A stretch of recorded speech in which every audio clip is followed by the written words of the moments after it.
Okay, fine, we get it. You love the thing. Just make it stop. No, but really though, don't stop commenting. It's very important to get your feedback, especially on the stuff that completely jumps the gun or has been said 100,000 times before already. No, but seriously, do subscribe, do like, do comment. Thanks. When you look at the Nebula-class Starship in Star Trek, it might make you think you accidentally ordered a Galaxy-class from Wish.com. Seriously, this thing very much appears to be a budget Galaxy-class Starship, and that's not necessarily a bad thing. I'm serious about this. Despite appearing like a Galaxy-class that's been hastily and violently shoved through a hydraulic ram, throughout multiple episodes and even a cheeky movie appearance here and there, the Nebula-class has proved itself to be a versatile starship in the Federation fleet, one that excels at several roles into which it's been crammed. And I'll stop with the squishing jokes right there before they get out of hand. So why does the Nebula resemble a vertically challenged version of its larger cousin? Well, today in our Star Trek Explained series on the Starships of Starfleet, we will squeeze every detail out of this iconic class. Oh, whoops, I lied. There was one more squish joke. But prepare to dive into the technical details, the lore, the stories, and of course the behind the scenes. My friends, make it so.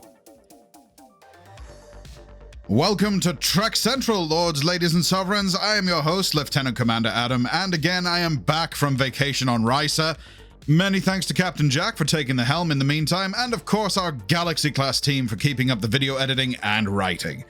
If you want to keep up to date with all the latest Star Trek news, lore, and more, then hit the subscribe button to never miss a video from the team here at Trek Central. Check out our social media platforms for updates on the Star Trek universe, and you can even come and join us over on Twitch for our live streams. Okay, engage! The Nebula-class, a 24th century Federation-affiliated starship, officially an explorer type, but proved to be one of the ultimate multi-mission vessels in Starfleet. It was covert, scientific, tactical. The Nebula could easily adapt to any given task. Construction of the Galaxy's little sister was spearheaded under the authority of the Yoyodyne Division, and their construction dates ranged from 2363 to 2367. Vessels such as the USS Phoenix and USS Prometheus, not that one, were constructed at 40 Eridani A construction yards at Vulcan, and the USS Sutherland was constructed at San Francisco Fleet Yards. Some were also produced at Utopia Planitia on Mars, because of course they were. The ships for the class have a staff accommodation made of about 750 officers and crew, with room for 130 visiting personnel and a massive 9,800 evacuation limit. They all have the same basic hull configuration of primary saucer mounted directly to engineering section, but with downwardly angled nacelles and the upper superstructure, which varies from an AWAC-style sensor dome to do more sensory stuff, a triangular module carrying additional torpedo launchers, and another variant that comes with two additional yet smaller nacelles, which, you guessed it, carried the ship's emergency supply of bog roll. No, I'm just kidding. They can do the same as the bigger ones.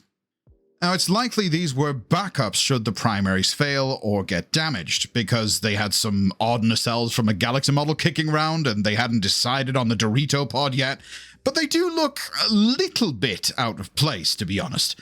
What they should have done, in my opinion, is mount them on the saucer and then have both sections warp capable, so if they did have a run-in with a shield bypassing baddie, they could just warp away instead of plummeting to the planet below. Across their production period, their maximum warp ranged from 9.3 right up to the Prometheus, yes that one, catching speed of 9.9.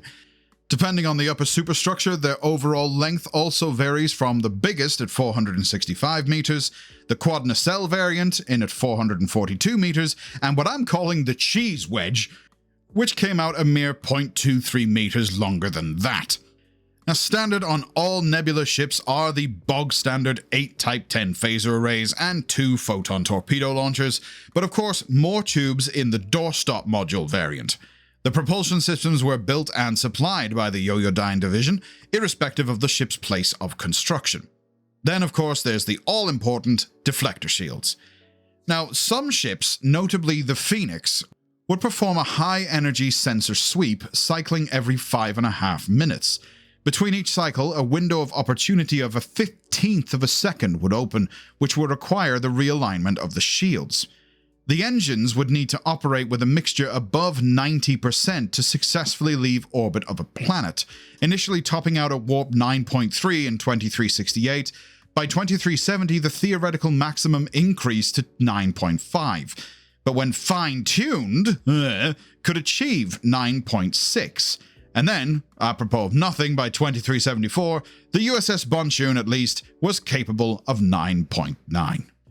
Auxiliary craft carried by the class were a variety of Type 6 and Type 7 shuttles in the main, as well as the smaller Type 15 shuttle pods. A visual inspection of the dorsal saucer also suggests, like the Galaxy, that they carry a captain's yacht. Mission profiles for the Nebula-class ships varied from your everyday science-y and exploratory roles to patrol-y and transport-y duties, such as aiding in the recovery of the surviving crew of the Enterprise D from the surface of Viridian 3 during that awful incident where an entire star drive was destroyed, cruelly, before its time. Benjamin Maxwell, one of the most highly regarded and finest captains in Starfleet, served as captain of the USS Phoenix in 2367. Maxwell was a fairly illustrious officer, well known for the protection of the survivors on Setlik 3 and the fierce loyalty of his crew during his command of the USS Rutledge in the Federation-Cardassian War of the 2340s. However, in 2367, he went rogue with his new command and began preemptively striking the Cardassians, believing them to be rearming and re-equipping, beginning with the destruction of an outpost in the Queller system, which Maxwell believed was a military supply port under the guise of a science post. He then decided to turn on any ship heading that way.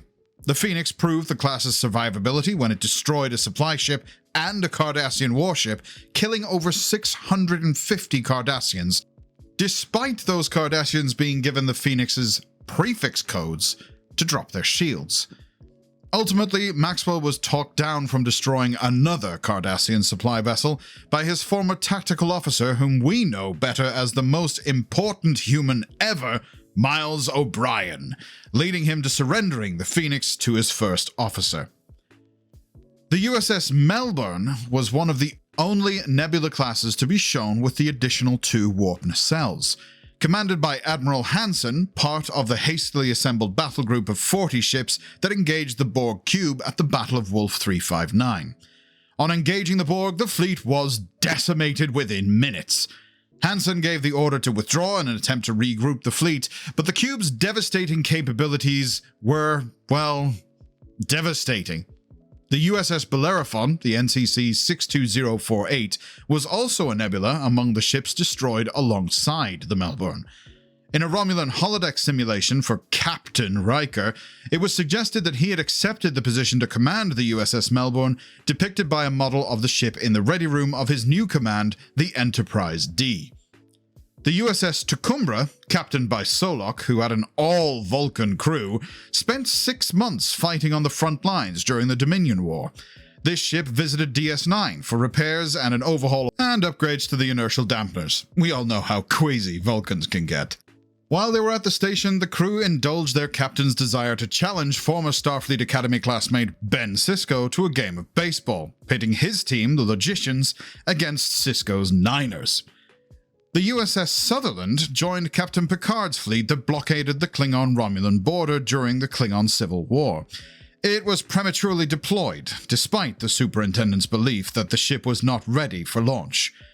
Experienced officers from the Enterprise D augmented the ship's staff, and temporary command was afforded to Lieutenant Commander Data, being second officer and all. One of 23 assembled for the fleet and one of 17 chosen for the Tachyon detection grid, the USS Merrimack and Monitor were also Nebula-class ships assigned to that same grid. During the blockade, the ships were hit with a massive tachyon pulse by the very Romulans they were attempting to find. Data disobeyed orders to regroup in Gamma Eridon and modified the ship's sensors to detect trace tachyons and expose the warbird with low-yield torpedoes. Sutherland was later assigned to the 9th Fleet near Bajor during the Dominion War, under the command of Captain Elizabeth Shelby.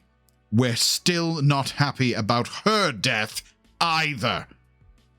It would also go on to lend its name to the essential successor, the Sutherland-class, which bears an uncanny resemblance to the Nebula-class but features components and technology more contemporary to its time. In 2365, Captain Will Thomas was the commanding officer of the USS Lexington, the NCC 30405. Many new graduates of Starfleet Academy in 2369 considered that ship a plum assignment and fiercely competed for positions on it. Dr. Elizabeth Lentz, who graduated a valedictorian from Starfleet Medical, was posted as CMO. And thereafter, the Lexington embarked on an interstellar charting mission. And if that's not worthy of a whomping trumpet, I don't know what is. In a virtual reality created by the founders in early 2371, Jadzia Dax was slated to be transferred to the Lexington as its new science officer. And later that same year, the Lexington docked at DS9 following the completion of its interstellar charting. Hurrah! Despite its boring mission history, the Lexington was actually part of the attack group that battled the Borg cube at Sector 001 during the events of Star Trek First Contact. And, unbelievably, survived, thanks to another ship sweeping in to save the day, whose name I can't really remember right now. It's the Enterprise! It probably wasn't important. What is important is that the Lexington survived the encounter and was eventually retired from service, and the chosen of her class to be displayed at the Fleet Museum at Athen Prime. Wink emoji. Behind the scenes, the Nebula-class was prompted to be created by Rick Sternbach, our favorite drill wielder, but it was designed and built by Ed Mayarecki. It never starred as the hero ship in any Star Trek series or movie, but it's one of the most heavily and frequently used models in the entire modern fleet. Well, the reason for that was, slightly hilariously, because it was the only non-hero ship they had which wasn't built purposely to be destroyed. Over the years, it had featured in 3 series until recently making it 4 in Picard's 3rd season, and 2 movies, Generations and the aforementioned First Contact. The model was updated, adapted, and rebuilt over the years, as keen-eyed fans would notice that it appears different almost every time it's been on screen. It was only ever intended to be used, though, as a background ship, and as a result wasn't developed in the same way as the hero ships. Before the use of CG, making new and modernized 24th century vessels was a big and expensive deal. Whether the VFX department could, they just simply reused the existing Excelsior, Miranda, and Oberth models. But that came at the cost of implying that Starfleet only had really old, boring ships, so couldn't exactly get away with that every time. It fell to Ed to come up with some study models, specifically 24th century versions of the Excelsior and the Reliant, but he came up with a number of other variations as well. Mayarecki also went with building study models from commercially available Starfleet model kits, which were also used for the kitbash ships we saw in the graveyard, which we've also done a video on, check it out. And he built 2 near-identical examples of the Nebula-class, which as yet hadn't been named and didn't have its superstructures like the Phoenix and the Sutherland, but the 2 extra mini nacelles instead. One of the models is in Riker's future imperfect ready room, like we mentioned before, and later part of the decor in Sisko's office on DS9. The other was damaged by Mike Okuda for the graveyard. There were 2 ships named USS Melbourne with the registry NCC 62043 present at the Battle of Wolf 359.